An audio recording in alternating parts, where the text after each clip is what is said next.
سڵاو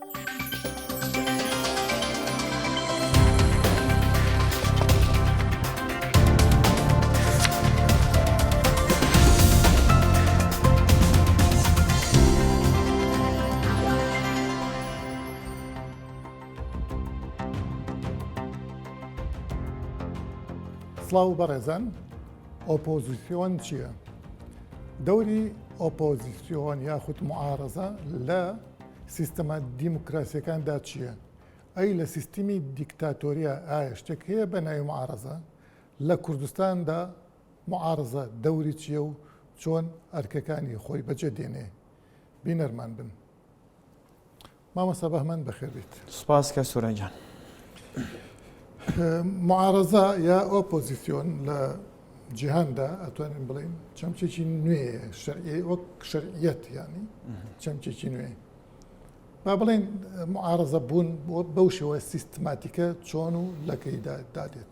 بەڵێ، کە تۆ بەسی معارەزاکە یان ئۆپۆزیسیۆنەکەی تۆ بێ دوو ڕژێم لێکتر جیاکەیتەوە، واتە دوو جۆر لە سیستمی سیاسی لێک جیاکەیتەوە. یەکێکیان سیستمێکی سیاسی دیموکراتە، ئەو دیکان سیستمی سیاسی نادیموکراتە. لەناو سیستمی سیاسی نادیموکراتە بێنە بەرچاوی خۆت هەمیشە معارەزە هێزێکە لە دەرەوە کە ناتوانێت تێکەڵ بە ئەجندای سیاسی و هەروە ڕوویەکی قانونی نییە، بەڵکو بەردەوام ئەوەی لە دەسەڵاتدا وەکو دوژمنێکی گەوری خۆی دەیبینێ بە پێچەوانەشەوە. بەڵام لەناو ڕژێمی سیاسی دیموکراتیدا معارەزە واتە ئۆپۆزیسیۆن هێزە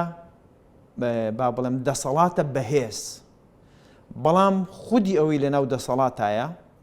معارەزەیە ئۆپۆزیسیۆنە بەهێز، بەڵام دەسەڵاتە بەکردار.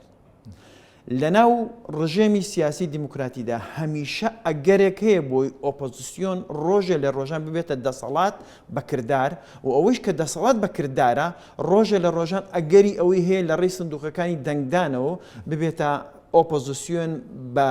کردار و هێز ئۆپۆزیسیۆن بەکردار. لەناو ڕژێمی سیاسی دیموکراتیدا ئۆپۆزیسیۆن هێزێکی وزەبەخشە بۆ ناو سیستمی دیموکراتی، بەڵام لەناو ڕژێمی دیکتاتۆریە هەمیشە ئۆپۆزیسیۆن وەکو زیان بەخشێکی خەتەرناک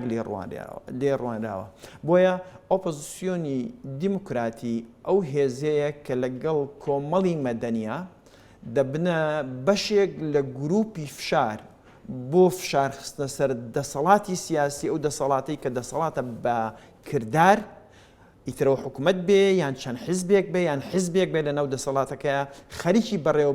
بەڕێوەبردنی دەسەڵاتەکان، هەرسێ دەسەڵاتەکە، بۆ نمونە دەسەڵاتی حکومی و هەروە دەسەڵاتی جێبەجێکردن با بڵێم و پارلەمان و دادگاکان.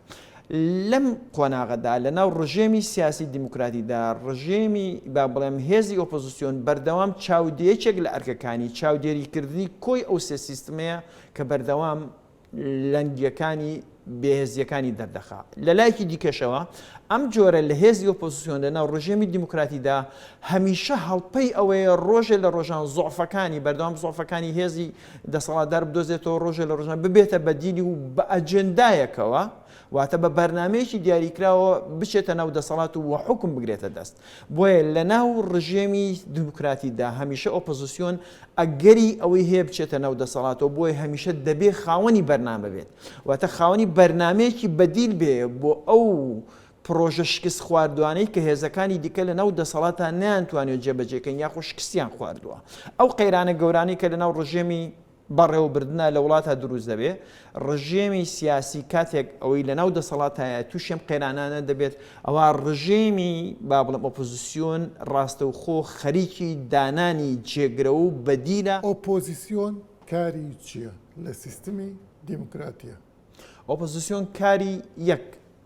فشارخستنە سەر ڕژێمی سیاسی بەڕێوەبەر، دوو هەوڵدانە بۆ چوونە ناو دەسەڵات و هەبوونی بەرنمەیە کە بۆرنامێکی جێگرەوە بۆ دەسەڵات، سێ بەردەوام لەگەڵ خەڵکا تێکەڵە و ئاگاداری خەڵکە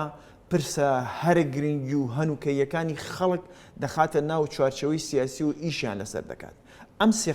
خاڵی هەرە گرنگە کە ئۆپۆزیسیۆن سیاسی ئیشی لەسەرەکە. ئەگەر ئەم قسەی ڕاست بێ ئۆپۆزیسیۆن یاخود معارەزە لە یەکێکە لە خاڵەکانی لاوازی لە سیستمی دیموکراسیە؟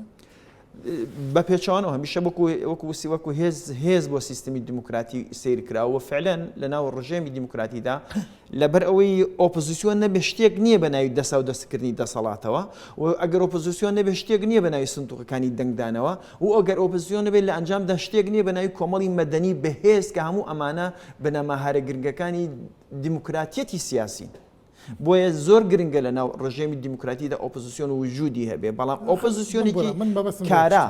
مەبەستم لە یەک شتێ ئێستا تۆ سەیری سیستەمە دیموکراتیەکان یاخود سیستەمە دیموکراتیە لەرزۆکەکان چەسپاوەکانەوە وەکو بەریتانیا و ئەمریکانە لە وڵاتانی دواکەوتووە پێت وانێت لە وڵاتانەیە ئۆپۆزیسیۆن نەیتوانیوە ئەو بڵێم ئەو ماشێنە بەهێزە هەرێنیە بێ بتوانێت تەوجیهی دەسەڵات کا بەرەو بەهێزبوونی زیاتر و بەرەو با بڵێم ڕیفۆرم ئەساین لە ڕۆژهەڵاتی ناوەڕاستە بە دیاریکراوی لە دوای ڕوخانی ڕژێمی بەعسەوە لە عێراقا شتێک دروست دەبێت بە ناوی ئۆپۆزیسیۆنی سیاسی کە لە ناو ڕژێمێکی شێوە دیموکراتیدا وجودی هەیە سێری عێراقی عەرەبیکە و هەروەها سێری هەرێمی کوردستانکە لەم دوو ڕژێمە سیاسیە لە هەردووکیان ئۆپۆزیسیۆن وجودی هەیە بەڵام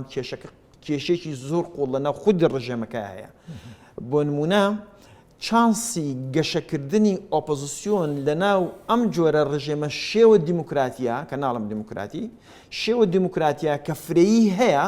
بەڵام لێ پێچینەوە قوڵە و دەستا و دەسە قوڵەکانی دەسەڵات وجودی نێ لە عێراق دەستا دەست دەکرێت لە عێراق دەستا و دەست دەکرێت بەڵام لە عێراقدا ئایدۆلۆژیا لە پشت ئەم هێزانەوە یەک ئایدۆلۆژیایەکە لەو کێشە گەورانی کە لە عێراقدا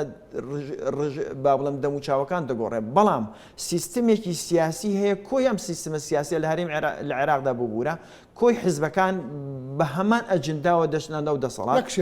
یەک شێواز یەک مۆدێل لە مرۆڤ بەرهەمدێن یەک مۆدێل لە ڕژێمی سیاسی لە هەمان کاتە بەرهەمدێن بۆ نمونە مۆزوعی گەندەڵی لە عێراقدا مۆزوعی ببوورە بامە تاوکە بۆ نمونە بابەتی گەندەڵی لە عێراقدا هیچ ڕژێمێک ئەوانەی کە دەموچاویان گۆڕاوە چوونەتە سەر دەسەڵات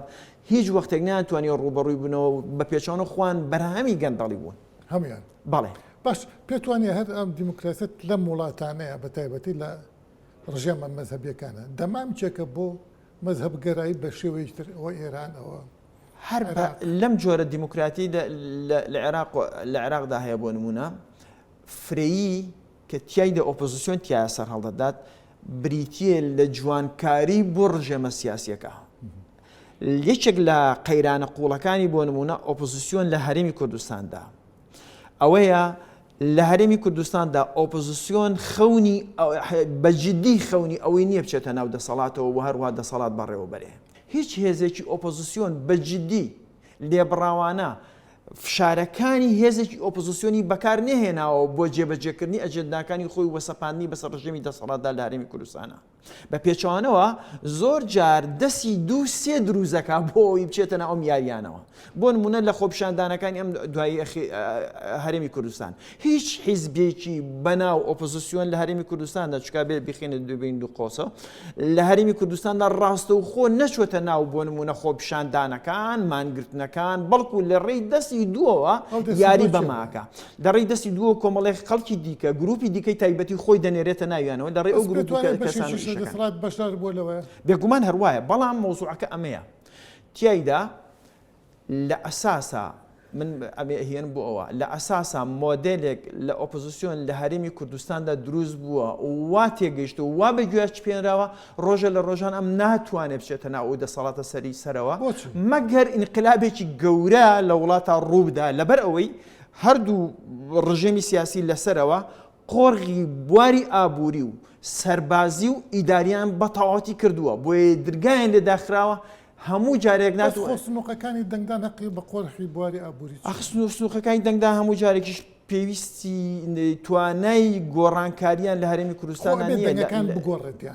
دەنگەکان بۆ نمونە ئەگەر هەیە ڕژێمێکی ئۆپۆزیسیۆن ڕۆژ یەکێک لە کێشە گەورەکانی ڕژێمی ئۆپۆزیسیۆن لە هەرێمی کوردستانە ئەوەیە پشتگیریەکی گەورەی جەماوەریان نییە لە 25 لە 2009 کە هێزێکی ئۆپۆزیسیۆنی و گۆڕان دروست دەبێت تاکە هێزی ئۆپۆزیسیۆنە لەو قۆناغەدا نەک لە قۆناغی دواتر ئێستا ئەمان ئەزانی وەزەکەی چۆنە نزیکەی لە ساڵ 25 خەڵکی دەنگی خەڵکی لە ناو سندوقەکانی دەنگدانە کۆ کردەوە ئەمە یەکەم ڕژێمی سیاسی ئۆپۆزیسیۆنە کە ڕێژێکی هەرە زۆر خەڵک لە پشتێکی بەڵام لە دواترە خۆ گۆڕان نەتەقەی لەکرا نەکەس خستێ سژنەوە خۆی پوکایەوە ینی بێگومان جەوهەری ئۆپۆزیسیۆن بوونی نییە ئەجنا بۆ ئەتوێتەوە بەم شێوەی کە بینی وەک لەبەرەوەی لە هەرێمی کوردستاندا ئۆپۆزیسیۆن ئەو ڕژێمە سیاسیانی کە لە هەرێمی کوردستان وەکو سەرهەڵدەدان بە فەوتی شخصێک معارەزەکە ئەتوێتەوە سەرهەڵدانێکی خۆڕستیانەی جەماوەریانە نییە کە تیایدا خەریکی کێشە قوڵەکانی خەڵک بێت ئۆپۆزیسیۆن خەری تووشی نەخۆشیێکی قوڵ بووە لە هەرێمی کوردستاندا هەرێمی کوردستان تا ئەم لەحزێ نەیتوانیوە لە دوای 2009 شتێک بە ناوی ئۆپۆزیسیۆنەوە تیا بەرکەم بێت ئۆپۆزیسیۆنە بۆ ئەچێتە دەسەڵاتەوە ئەمە یەکێکە لە ئیغراکردنەکان لە هەرێمی کوردستانە لەبەر ئەجنداکی سیاسی کامل و شاملی پێ نییە کە بتوانێت ڕوبەڕووی بەرامبەر بێتەوە بە پێشانەوە ئەو دابڕانە قوڵەی کە لەگەڵ دەسەڵاتی سیاسی و خەڵکا هەیە ئەم دابڕانە قوڵەش لەنێوان خەڵک و ئۆپۆزیسیۆنە هەیە بۆ لەبەروی ئۆپۆزیسیۆن دوێنەیەکی بچووکرا و قەزەمکراوی دەسەڵاتی سیاسی سەرەوەیە دکتۆر باوەقعی قسە بکەین دوای انتخابات 2024 6 حومانی بەسرا ڕشتو لەم انتخاباتەیە کە بەشایەتی هەمویان انتخاباتێکی پاک و نەزیهە مەگەریتر نازام ئەگەرم قسێ وانە بێت ظاهیرەن محکەمەی فیدراڵی شەروایەتەوە ئەوەی پێ ئەوترێت دەسەڵات نزیکەی 70 لە 170 دەنگی هێناوە بۆ ینی ئەمە ساختەیە ئەزانی من بەڵگەی یەکلاکەرۆم پێنی بڵم ساختەیان چییە بەڵام مۆزوعەکە ئەوەیە یەک جەماوەرێک لە پشت ئۆپۆزیسیۆنەوە وجودی نماوە ئەو جەماوەرە ناڕازی کە هەیە ناچێت دەنگ بە تۆ سەیری کە ڕێژەی دەنگدان چەند دادە بەزیۆتە خوارەوە ئەم ڕێژە دەنگدانە ئەم ناوچە خۆڵەمێشی کە لەگەڵ دەسەڵات و لەگەڵ ئۆپۆزیسیۆنیان هۆکارەکەی ئەوە نییە خودی خەڵک بێڕوویایە هۆکارەکەی خودی ئۆپۆزیسیۆن بێڕوویە بەرامبەر کێشەکان دەسەڵات توانیوێتی خۆی متمانی جەماوەر زیاتر بەدەست بێنێ وەک لە ئۆپۆزیسیۆن ئاخر کێشەکەمەیە دەسەڵاتی سیاسی لە ئێستادا خاوەنی پارەیە خاوەنی ئابوووریەوەتە خاوەنی یەکە کارگێڕ و ئیداریەکانە بۆیە و هەروەها خاوەنی جەماوەرێکە کە بە پارە و بە دەسەڵات و بە هەیمانە لە دەوروبەری خۆی کۆی کردوێتەوە ئەمە لە دەست ئۆپۆزیسیۆنیان نییە ئەم یاریە بکە ئۆپۆزیسیۆن بە پێچەوانەوە دەبێت بە کۆمەڵێ بابەت و ئەجندای دیکەوە بێتە پێشەوە بۆی خەڵک لە دەوری خۆی کۆکاتەوە کە خاوەنی ئەمە ئەجندایان نییە لە هەرێمی کوردستانە کێشەکە ئەوەیە بۆ لەحزەیەک داینێ ئێمە ئەم دوو دەسەڵات سیاسیەک و پارتیویەتی بخێنە خوارەوە لە ناو دەسەڵات دوو هێزی بەناو ئۆپۆزیسیۆن بخێنەوە جێگە مۆدێلێکی دیکە لە حکومڕانی لە هەرێمی کوردستانە نابینین چۆن نایبینین سەری حیزبەکان خۆیانکە حیزبەکان خۆیانکە هیچ حزبێکمان لە هەرێمی کوردستانە نەبینیوە بە جددی سەرکردەکەی لاشێت و سەرکردەی دیکە لە ڕێی سندوقەکانی دەنگدانی ناو حیزبەوە بچێتە ناو دەسەڵاتی حیزبەکە و بێتە کەسی یەکەم هەمان 30 ساڵە 40 ساڵە 50 ساڵ هەر کەسێکی هەیە لە ناویە و ئەم کەسە چەند کەسێکی دیکەی بە دۆری خۆیان دروست کردووە ئەم مۆدێلە هەمان ئەو مۆدێلەیە کە حیزبی سیاسی لە ناو دەسەڵاتە خەریکی جێبەجێکردن بۆیە مۆدێلێکی جیاوازمان لە ناو ئۆپۆزیسیۆن دەسەڵات لە هەرێمی کوردستانە نییە تا خەڵک بڵێ ئەمە ئۆپۆزیسیۆنەوە دەسەڵات دکتۆر ئەمە لە ئۆپۆزیسیۆن لە ئیسلام و غێر ئیسلامی شاهوێ هەروایە مەسەلەن یەک مۆدێلە باز من ئەم پرسیارە ئایا ئۆپۆزیسیۆن خەتی سووری نییە لە دنیاە بۆ نمونە ئاسایشی نەتەوەی بۆ نمونە بەرژەوەندێ باڵاکانی نیشتیمان و کۆمەڵگە بۆ نمونە ئاسایشی سیاسی ئەو نەفەوتانی ئەوینە مەسەلەن ئێمە بە دەنگی بەرز ئەحزابمانەیە یا ئەشخاصی ئەحزابمانێت داوای هەڵەوەشانەوەی هەرێمی کوردستانەکە ئایا ئەمە خیانەتی نیشتیمانی نییە یانی ئەزانی هەر لە هێزێک چ لە ناو دەسەڵاتەوە چ لە ناو ئۆپۆزیسیۆنەوێ ڕۆژێ لە ڕۆژان داوای هەڵەوەشاندنەوەی هەرێمی کوردستان کە ئەمە جگەل لە مرۆڤێکی عەبەسی زیاتریی تر نییە جگەل لە ڕژێمێکی سیاسی عەبەسی زیاتری بە واقعی حاڵ حزبیشمان هەیە داوایەکە ئەزانی لە ڕاستیدا ئاکت هەیە لە هەرێمی کوردستانە وا دەکات کە ئەم ئاکتانە بڵێ ئەمە هی فڵانە کەسە هەوڵی ئەوەی تایە بەڵام بە ئەجندایەکی ڕوون و ئاشکرا ئەمەی نەکردووە خاڵێکی تر هەیە من ئەمێ لەسەر هەر لەسەر قسەی تۆ باسی کەم ئۆپۆزیسیۆن لە وڵاتدا کە تۆ باسی بابەتی نیشتیمانی و سنووری سووری نیشتیمانیت کرد ئۆپۆزیسیۆن لە هەرێمی کوردستاندا جاری وە شەخص بە تەنیا ئاچێت لەگەڵ فڵانە دەوڵەت و فڵانە وڵاتە دانیشێت و خەریکی پەیوەندی سیاسی ڕاست و خۆی لەگەڵ یەکێک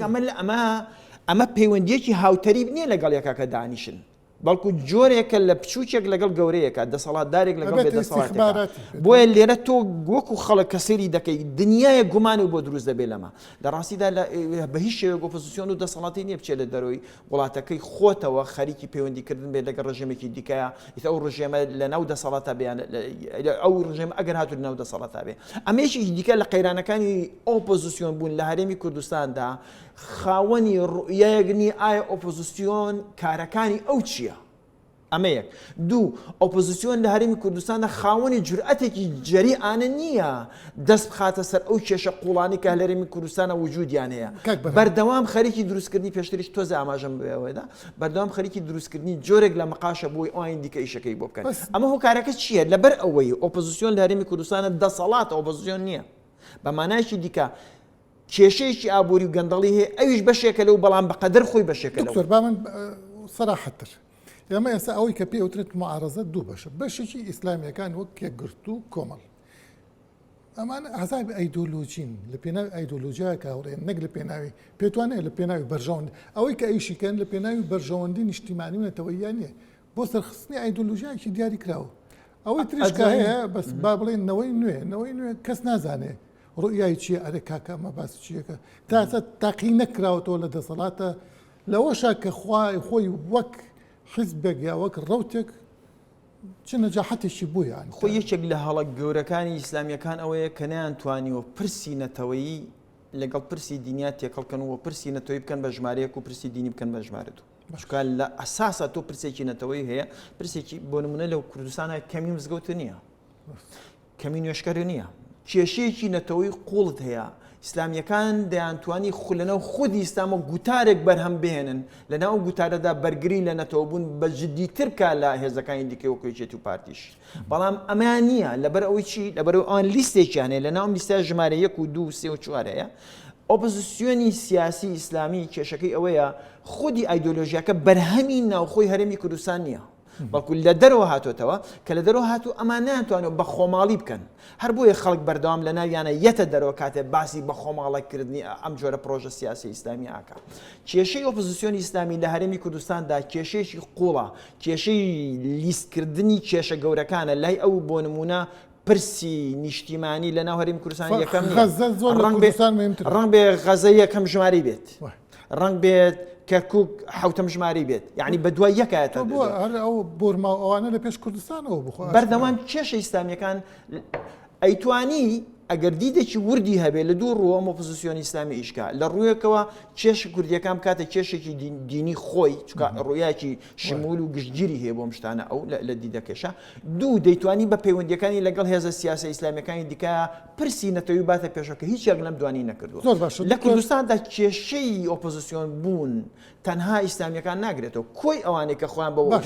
لە قەیرانێکی قوڵا دەژین کە بێڕوئیان بەرامبەر و ئەمە بێمە سەر ئەو بابەتە بە شێوەیەشتر یەکێک لە گەورەترین یا لە دیارترین دیاردەکانی ئۆپۆزیسیۆن و ناڕزایی دەربڕین مامۆستانی ناڕازی بوو پێت وایە ئەمەی کە کرا بە ناوی مامۆستانی ناڕازیەوە یەکەم بەری و بێلایەن بوو دووەم ئایا سوودی زۆرتر بوو یا زەرەر بە تایبەتی لە پرۆسەی پەروەردە کە بەڕێزی شت خۆت پسپۆڕی لە بواری پەروەردەیە سوودی زۆرتر بووە زیانی گەورەیدا من نزیکەی 8 ساڵ ئاگادارم مامۆستا خەریکی کۆمەڵێک مامۆستا خەریکی ناڕازی دەربڕینە و تارێکی درێژم لەسەر و بابەتە نووسی وی ئەو کێشە قوڵانی کە بەهۆی ئەم جۆرە لە ناڕازی بوونەوە لە هەرێمی کوردستان لە بواری پەروەردە دروست بووە هەمووی ژمارە کردووە لە نووسینەکەمە لە ڕاستیدا کە تۆ هێزێکی ئۆپۆزیسیۆنی یان هێزێکی گروپی فشاری مەدەنیت بۆ نمونە مامۆستانی ناڕازی کاتێک مۆدێلێک لە فشار بەکاردێنین لە ساڵێکە لە 6 مانگە لە ساڵێکە بەرهەمی نابێ ناکرێت لە 2 ساڵ و 8 ساڵە تۆ دووباری کاتۆ بەبێ ئەوی بەرهەمیە بێت پێت وایە بەری و بێلان بۆ شتەکە جا پێچوانەکەی هەیە بە پێچوانەوە بەرهەمێکی ئێجگار سلبی لەسەر پەروەردە لە هەرێمی کوردستانە دروست کردووە ئەم برادرانە ئەم زۆر لەو برادرانە من سریان دەکەم گفتوگویان لەگەڵ دەکەم خاوەنی ڕوئیایەک نین بوو ئەوەی کە ئەم جۆرە فشارە کە ئەکتێک لەسەر دەسەڵاتی سیاسی دانێت تۆ بۆچی بەردەوامیت خەریک ئەمە بووەتە بەشێک لە گەندەڵیەکە یعنی بەشێک جۆرێک لە بندیواری دروست کردووە کە دەوام ناکات و معاشەکەی خۆشی وەرەگرێ و جۆرێکی دیکەشمان لەوە هەیە کە چییە کۆمەڵێکمان دروست بوون تێکدا خۆی مەکتەبی تایبەت قوتابخانی ئەهلی تایبەت و فێرگەی تایبەتی هەیە بۆیە جۆرێک لە بەنە خوێنەوارکردنی خەڵک بۆی خۆی لە دواییە پارەی لێ وەرگرت و بە خوێندەواری کاتەوە ئەم مۆدەلەشمانتیانە هەبوو لە ڕاستیدا واتە کۆمەڵە پرسی سیر و سەمەرە هەیە ئەم هێزە فشارەی کە پێی دەوترێ مامۆزانی ناڕازی ئەو ئەجندایی کە پێیەتی خەریکی فشار خستنە سەر دەسەڵات بۆی موچەکانی بدات تۆ 8 ساڵ کە دووباری دەکەیتەوە تێدەگەیمە بێڕوئیایە بەرامبەر چانس مافەکانی خۆی بۆ بدەسێنانەوەی ڕێگەیەکی دیکەی نافشاری نیە بۆ نمونە 111 جۆری فشاری مەدەنی بینیوە کە ئەوانەی لە ناو ناتو نوتیجا ئیشەکەن کە فشار بخەنە سەر دەسەڵاتی سیاسی بەڵام تەنها یەک جۆری دووبارە کرد و دەبارە کردوتەوە کە 8 ساڵە نزیکەی 3 ساڵ و نیو خوێندنی دواخستۆ لە وڵاتی ئەمەدا ئەمە بێڕوئیە یا ئەجندایەکی تایبەتە بۆ پەکخستنی خوێندن لە هەرێمی کوردستاندا من پێم وایە ناتوانم جۆرێک لە تۆمەتی گەورە دروستکەم بەڵام پێم وایە ئەمە بێڕوئیایە بەرامبەر ئەوەی کە تۆ هێزێکی ئۆپۆزیسیۆنی مەدەنیت نازانی ڕێگەکانی فشارخستنە سەر دەسەڵات چێت جگە لە ڕێگەیەک بۆیە ئەم ڕێگەش ئاسانترین ڕێگەیە و تەمبەڵانەترین ڕێگەشە ئێمە سێرەکەین شتێکمان هەیە شەبەنگێک با بڵین پێوترێ معارەزە بە ئیسلامی و بە غەیرە ئیسلامی و خۆی ساوەش نەماوە ئیسلامی و عیلمانی هەمووی تقریباً تێکەڵەیەکە با بڵین یعنی ویستیان نازم تەحالوفێک شتێک دروستکەن کەچی هەرێکەی لە ئاوازێک خوێنێ ئۆپۆزیۆن نابێ خاوەن مەسلحەتێک بێگومان ئۆپۆزیسیۆن ئەگە ئۆپۆزیسیۆنێکی ڕاستەقینە بێ لە ناو جەمارۆ سەری هەڵدا بێ بە ئاسایی دەتوانن یەکگرتوێتی ناوخواانە دروستکەن بە ئاسایی دەتوانن بە ئاسانی دەتوانن پرۆژەی هاوبەشیان هەبێکە و پرۆژانە دەلالت لە کێشەکانی ناو کۆمەڵکە بەڵام لەبەر ئەوەی ئۆپۆزیسیۆن لە هەرێمی کوردستاندا تا ئەم لەحزەیە نەیتوانیوە پردی پەیوەندیەکی بەهێز لە نێوان جەماوەر و خۆیان بێ کە لەگەڵ دەسەڵاتە ململانێ بکە بۆیە لەناو خوانە ناتوانن ئەجندایەکی هاوبەش دروستکەن تا کۆ بنەوە هیچ جارێک من چاوەڕێی ئەوە لە ئۆپۆزیسیۆنی ئەم مۆدەل لە ئۆپۆزیسیۆن لە هەرێمی کوردستانە ناکەم کە ڕژێمێکی فراوان بەرەیەکی فراوان دروستکەن بەرامبەر بە دەسەڵاتی سیاسی بۆ هۆکارەکەی لەبەر ئەوەیە خاوەنی ئەمە چەند جار ئەمەی بڵێنەوە خاوەنی ڕوئیایەکی ڕوونین کە چۆن بچنە سەر دەسەڵات و خاوەنی جورئەتێکی بەهێز نین کە ڕوبەڕووی دەسەڵات دکتۆر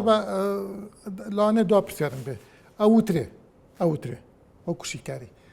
زۆر جار ئۆپۆزیسیۆن دەسەڵات خۆی دروستیەکە بۆ ئەوەی ئیستیهلاکی و تاقەی ناڕزایی بوونی خەڵک دەربڕێت پێت وایە لە هەرێمی کوردستاندا ئۆپۆزیسیۆن بریتیە لە دەسەڵاتێکی بچووکراوەی مۆمیاکراوی سەری سەرەوە